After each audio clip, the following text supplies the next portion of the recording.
Olá, pessoal. Começando aqui mais um CV Connect Esportes. Dessa vez nós vamos começar uma série de retrospectivas. Claro, fim de ano, aquela coisa, peru de Natal, vocês aí com aquele Chester maravilhoso, né? Saraiva adora comprar Chester na época de Natal, né? O único Comprar, Chester que eu conheço é o da família Adams. também conhecido como Tio Chico, né? Um grande Chester, aquele vinho Cerezé que só vem no final do ano. Sabe aquele espumante Cerezé que você só joga pra cima a rolha lá e bebe? Só isso. Aquele espumante lá de fim de ano, panetone, uva passa.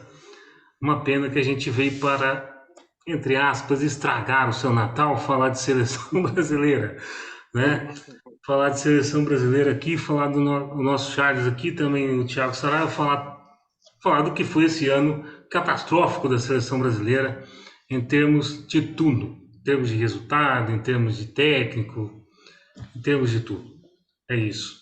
Muito bem, meu amigo Thiago Saraiva, a seleção brasileira começou com ele, o professor Ramon Menezes, né? Uhum. O professor Ramon Menezes começou aqui.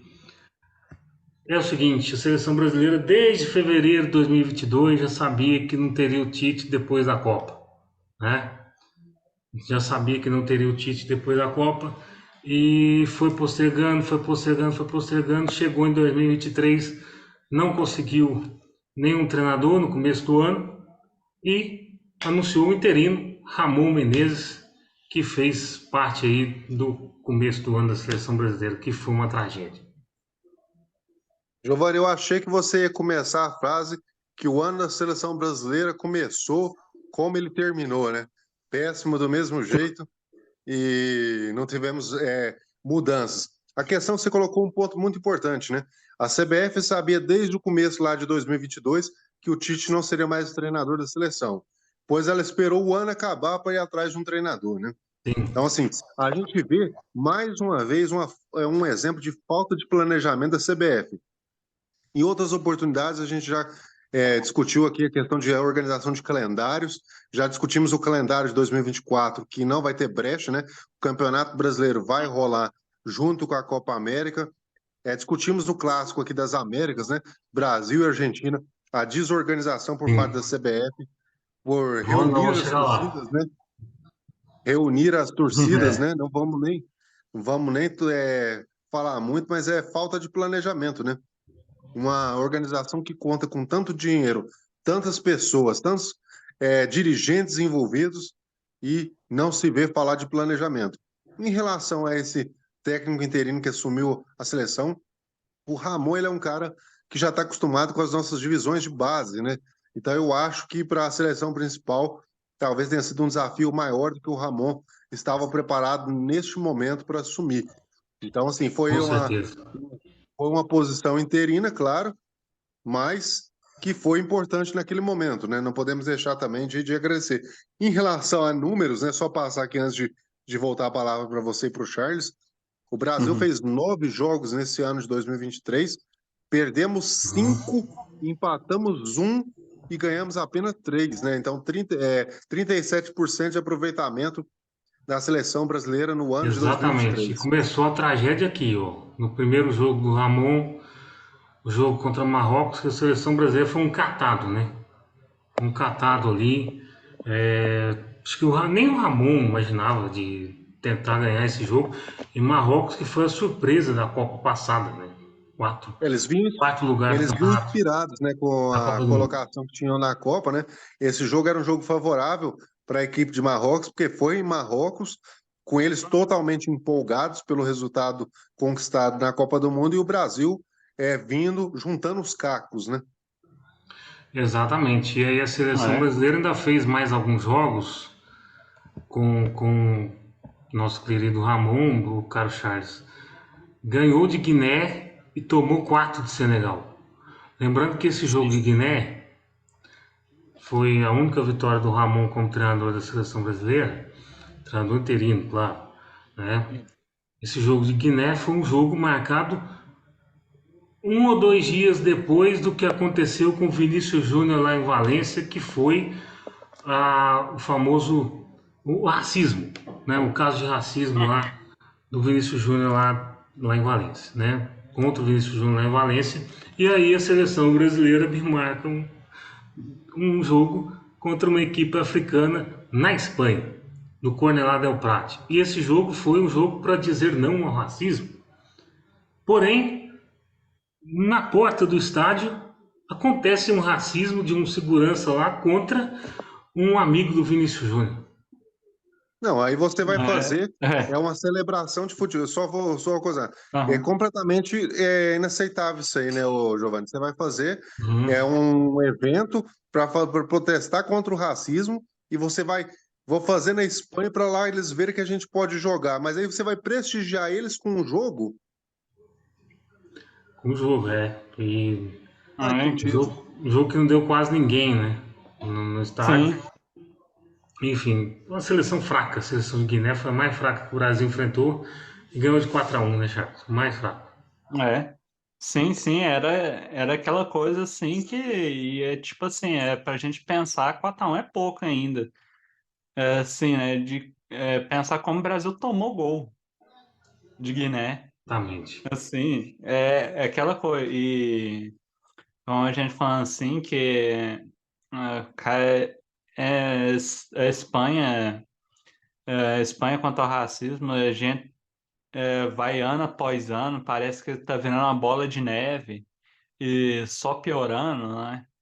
Assim, e é aquela coisa assim, marcar, trazer esses jogos assim da seleção brasileira para lá, cada vez mais está fora de tom. Fora do É, tom cada vez mais. nós vamos falar disso na próxima retrospectiva, que é a retrospectiva do futebol europeu, né? Que é a retrospectiva do futebol europeu, que a Espanha teve todos esses problemas, teve o caso também de abuso do dirigente que beijou a capitã Sim, da seleção espanhola absurdo. no pódio e também de quebra ganhou uma Copa do Mundo em 2030, né? Vamos passar para frente, depois jogou contra Senegal, Charles. Logo na sequência, foi o último jogo do Ramon, né? Tomou E, 4-2 de Senegal, uma sim, vergonha para a seleção brasileira. nossa, que isso. E é E aquela Portugal, coisa tá? assim, né, de que mostra como a CBF é reativa, né? Uhum, Assim, né, que tipo, teve mais de um ano para se planejar e contratar outro técnico para o lugar do Tite. uhum, Foram deixando e não conseguiram nenhum dos nomes que eles achavam que seriam aceitos, né, pelo público, assim, né? E, e aí depois, beleza, vamos colocar um tampão aqui, né? Que é isso, o exatamente. Ramon foi um tampão, literalmente. Assim, aí de Uhum, repente, depois desse jogo, aí eles falaram assim, nossa, precisamos de um nome maior. exatamente. E o nome Precisamos maior de um nome veio. maior. Uhum. Fernando Diniz, né, Saraiva? Esse é o nome maior? Eu acho que, pelo que vinha se desenhando no futebol nacional aqui, né? Eu acho que o Fernando Diniz é, sim, hoje. Não vou falar que ele é o maior técnico que nós temos aqui, né? Mas é o que está vivendo o melhor momento, né? E para mim, futebol é aquele negócio. Não adianta o cara brilhar lá, ganhar 10 competições lá no coisa lá, se nesse momento agora ele é reserva do time dele. Para mim, futebol é o melhor no momento. Então, a seleção brasileira, a gente vê, tava vendo, né? A gente fez até alguns comentários aí quando a gente cobriu essas últimas rodadas que a gente teve em 2023 das eliminatórias sul-americanas. A gente comentou isso, né? Que o Brasil vinha só com aquela mesmice, né? Chamando os mesmos jogadores, parece que tinha uma obrigação com esses jogadores, né? De ficar pagando algum favor, alguma dívida, alguma coisa. Era bem aquela questão que a gente discute, né? Será que a seleção é comandada ou não por empresários, né? Tava bem naquela situação.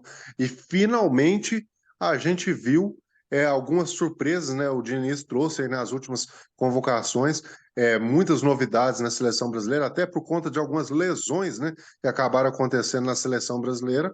Sim. Mas a gente viu nessas últimas rodadas, talvez a seleção Vamos, brasileira voltar a ganhar um corpo, vamos né? projeto. E aí temos os jogos do Fernando Diniz, né?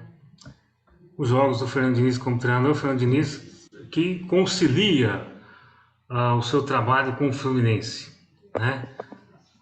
Enfim, depois os jogos aqui das eliminatórias. Charles, e aí, como é que foi o Brasil nas eliminatórias esse ano? Assim, né? É aquela Foi coisa assim, né? uma tremenda merda. Por enquanto tá um desastre em termos de resultado, né? Que, tipo, nas duas primeiras rodadas tem as nossas vitórias, né? Tipo, praticamente todos os nossos pontos, né? Dos nossos 7 até agora, né?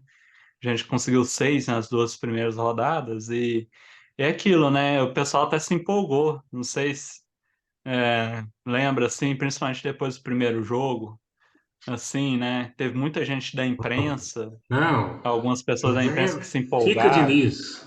Fica É, Diniz. assim, 5-1 com a aí, né, Bolívia aqui, que fica tipo, Diniz, jogou demais. uhum, Belém ao máximo, gostou das. opa, Belém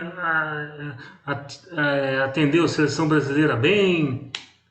sim, Parece que Cuiabá não atendeu bem, não.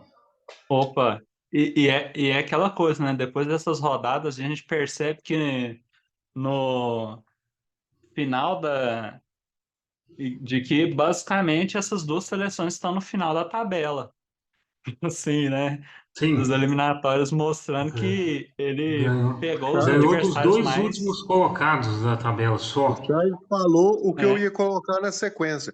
Quando você analisa que eu falei que nós tivemos 9 partidas no ano e apenas 3 vitórias, quando você pega analisar é, a fundo, uma análise mais crítica, que você pensar que nós ganhamos de Guiné, Bolívia e Peru e empatamos com a Venezuela, se o em Brasil for casa para a ainda. Copa é milagre.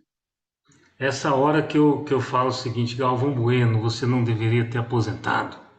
Eu queria ter visto 10 minutos de críticas e A rido aqui do outro sorte, lado. Giovanni, a sorte nossa é porque vão 6 direto e um vai para repescagem ainda. Sim, Porque senão contra nós o poderíamos segundo ficar pela primeira colocado da vez fora. Oceania, né? Senão, É, senão nós poderíamos ser o primeiro, poderia ser nossa primeira Copa fora. Lembrando que a repescagem é contra o ainda bem. segundo lugar da Oceania.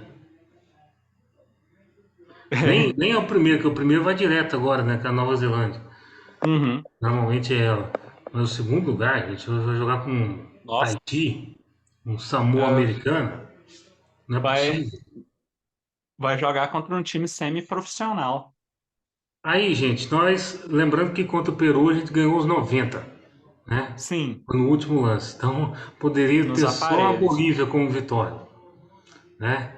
E aí tomamos um empate da Venezuela. Pela primeira vez a Venezuela conseguiu pontuar em cima do Brasil, né? Tomou um empate da Venezuela, gol de Belo. Mel, tua boca, teu mel, infinito no prazer. Você vê que o Belo voltou até pro Soweto depois desse gol aí. E aí veio o Uruguai, depois de 22 anos, perdemos a primeira para o Uruguai. Gol de Darwin Nunes, Dela Cruz, que pode estar vindo do Flamengo, né? Colômbia com 2 gols do Luiz Dias. Luiz Dias teve o pai. Ô, Giovanni, só para não perder aquela deixa daquelas piadas, né? O Uruguai que mostra a evolução, né? Através de Darwin, né? Exatamente. Você aí no seu Natal, comendo aquela uva passa, aquele panetone, né? Assistindo esse vídeo aqui e cuspindo o Cerezé com essa piada. Que beleza. Que boa piada. Tá certo. Não, tô brincando porque senão o Saraiva me demite aqui, aí fica difícil. Mas enfim. E fechamos com a gloriosa derrota para a Argentina, dentro de casa, no Maracanã, Uhum. lotado, 68 mil pessoas, e pela primeira vez na história perdemos em casa nas eliminatórias. Foi um ano triste para a seleção brasileira, né? Nossa, Todos os e sentidos. aliás, essa primeira derrota em casa nas eliminatórias, ser logo para a Argentina e no Maracanã, assim, como E, simbolismo, é terrível para nós. Giovanni, só para quebrar aquele raciocínio que você colocou lá no começo, quase assim na metade do ano, que você falou que esse ano era o ano das primeiras vezes, né? Cravou o Fluminense campeão, cravou Cravou, até que errou só o É, Fortaleza, né? Cravou o Fortaleza campeão da Sul-Americana, mas era o ano das primeiras vezes aí. A gente viu, né? O Argentina, o Brasil sofreu essa primeira derrota. Vimos desde o ano passado o Brasil tá sofrendo isso, né?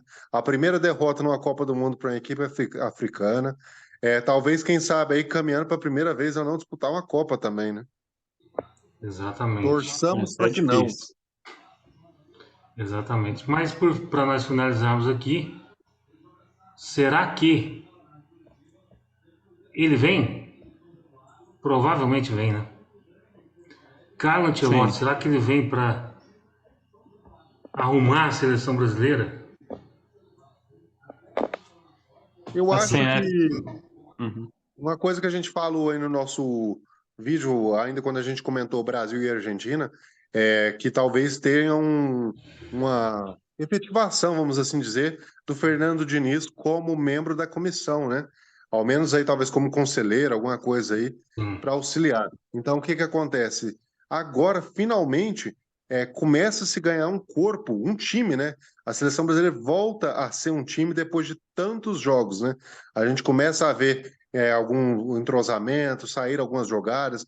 Falamos aqui no Brasil e Argentina, uma jogada individual do Gabriel Jesus, que há muito tempo também não fazia muita coisa com a camisa da seleção. Tá certo que não resultou em gols, nós acabamos perdendo aquela partida, mas pelo menos a gente volta a ver um jogador brasileiro a tentar uma jogada individual, a puxar pelo talento e a chamar a responsabilidade para isso, né? Então, assim, talvez a gente tenha começado contra a Colômbia e contra a Argentina a ver talvez um desenho de um corpo de uma nova seleção. E exatamente, eu também acredito que acho. com a chegada Sim. desse treinador, que é um treinador espetacular, né? A gente espera que, somado a esse trabalho começado aí pelo Diniz, que venha dar frutos futuros. Só lembrando que Carlo Ancelotti é o único treinador no mundo a ganhar 5 grandes ligas europeias. E também a ter, se não me engano, são 4 Champions que ele tem. O cara é bom. Mas Sim. enfim, Com, é isso. Vai, com, Charles. como diria, o currículo dele é longo, é grande. Assim, mas é aquela coisa assim, né? É, pelo menos eu imagino assim que até ele ter um momento mais tranquilo assim para poder realmente falar que assinou, né? Com o Brasil vai ser muita especulação, né? Porque Exatamente.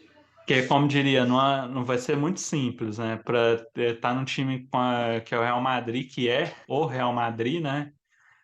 Para você falar para a torcida dele, ô, tchau, assinei com outra seleção, então, mas vocês me aguentem aí por mais uns meses.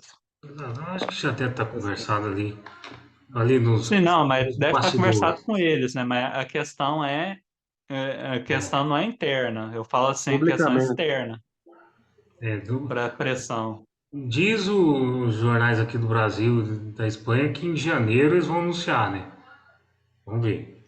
Enfim, Sim. completamos aqui a nossa primeira retrospectiva. Terminamos aqui mais um programa. Você se inscreva no nosso canal, comente, compartilhe. E voltamos dia 30 de dezembro para iniciar a sua ressaca de fim de ano com a retrospectiva do que de melhor e de pior aconteceu no futebol europeu no mundo. No mundo não, na Europa. Né? Tá certo. Pô, até mais, gente. Falou, até mais. É. Feliz Natal para todo mundo. Abraço.